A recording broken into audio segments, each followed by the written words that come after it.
All right, guys, I know it's been a while since you've seen this thing. It still runs real good.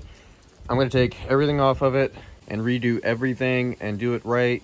I am going to actually go ahead and reuse this frame. I know when I first got it, I said I wasn't going to, but unfortunately I could not find one that I could get to fit with this engine.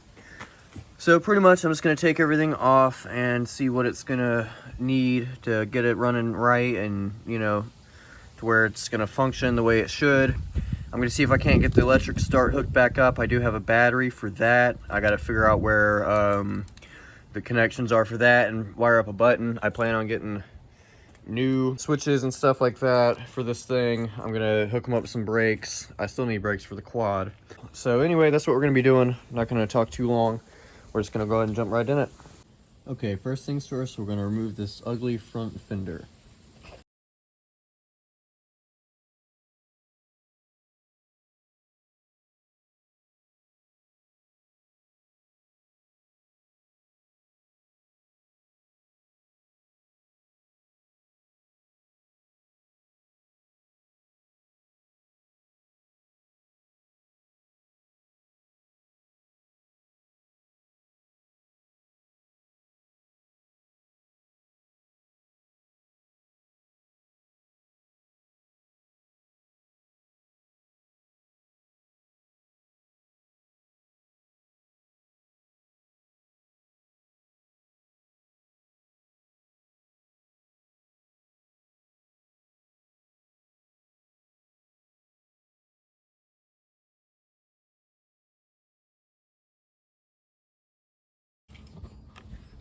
Okay, got near about everything taken off the bike. See what condition it's in. I already know the engine's probably going to need to be rebuilt. Definitely needs piston rings. But the oil is awfully black in here, even though I changed it. Oh, maybe it all drained out. I know it has an oil leak from somewhere. And I'm thinking, as you see, there's a hose clamp down here to a seal where it looks like oil leaks out of, and that's not the fix that I would recommend for that.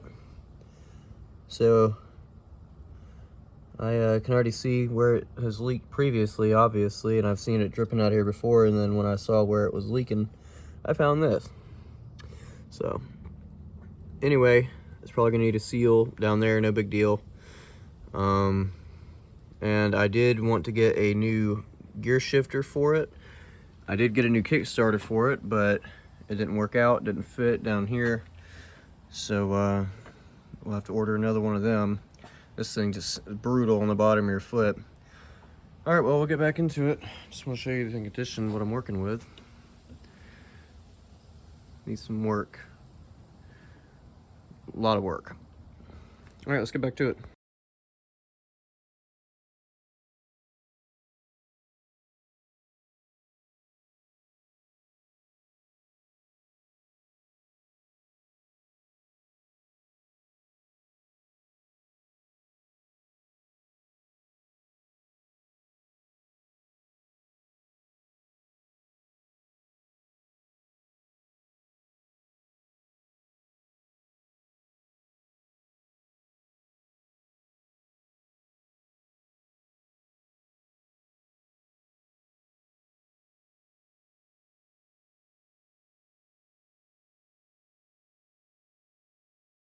Okay, we got a little bit further. I didn't bother recording all the boring stuff.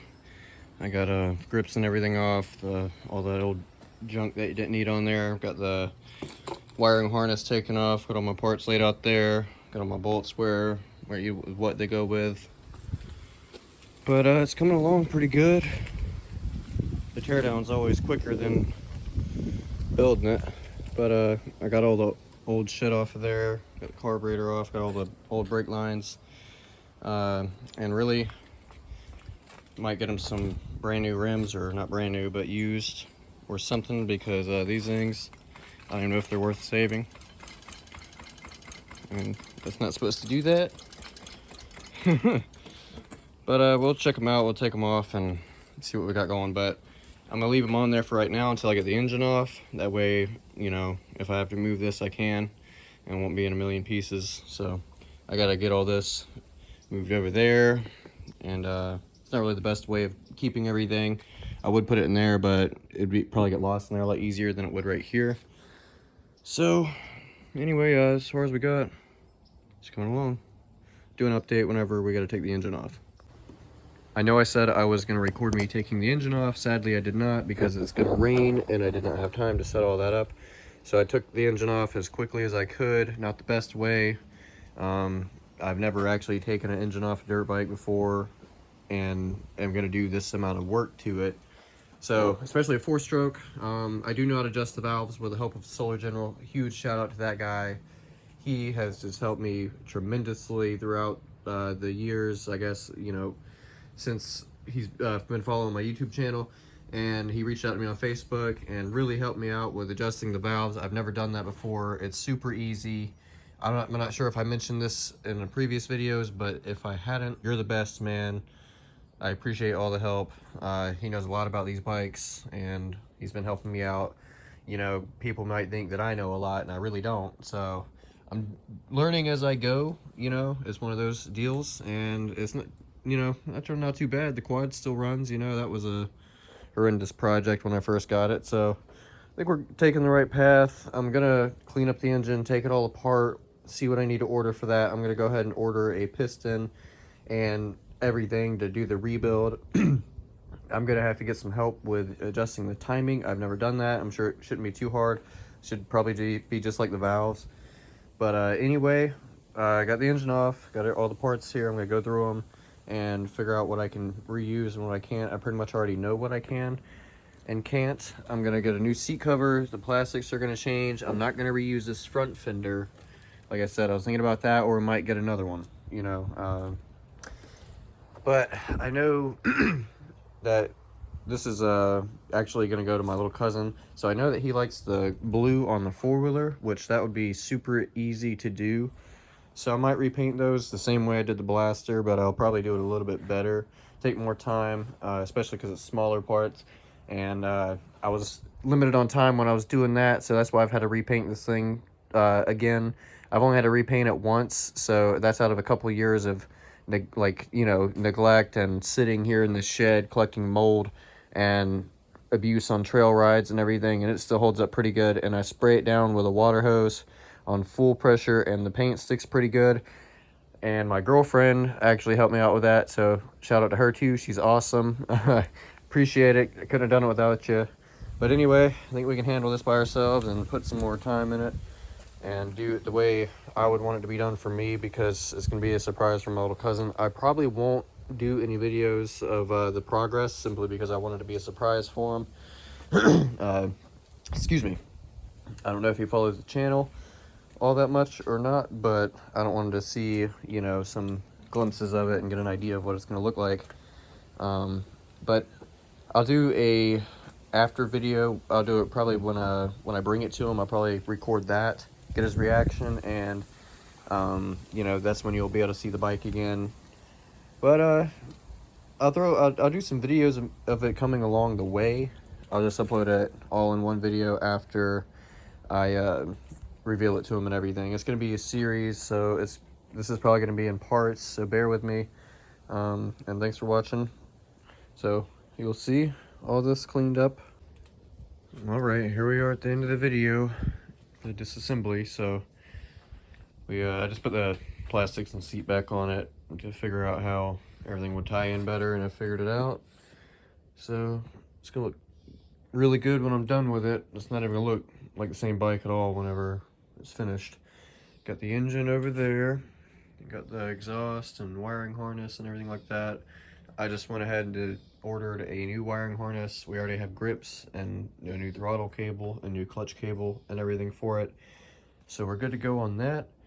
I'm gonna have to work on this frame a lot. I've cut some of these sharp ass edges off, and definitely get new tires and, you know, everything I explained earlier. So yeah, everything is put up and ready to be cleaned up, and I'm gonna use a bunch of this stuff. It's gonna be on a budget, but the rebuild shouldn't be too hard. I don't see why it would be real difficult. But if anything, there's always YouTube like this. We might do a rebuild video, or we might not, because I'll probably have to use my phone to watch a rebuild video. But it shouldn't be too difficult. I've already rebuilt engines before, just never a 4-stroke engine. The main thing was I was just pretty scared to work on them because I didn't want to mess something up with them. But it's free anyway, so if I mess up something on this, it would just be a learning curve, but it shouldn't be too difficult. Anyway, stay tuned for the end of this build, and you'll see it whenever it's more than likely mostly done. One more thing I forgot to add. I've been looking at my front fenders here and deciding which one I'm going to put on the front. And so far, this one looks pretty good if I can cut it and get it to fit the way I want. This one here. And this one looks good. We're definitely not resulting back to this one. And the black one just looks too ugly. So it's a debate between these two. And if anything, I'll just order another one, you know, that looks better. So wouldn't be too big of a deal.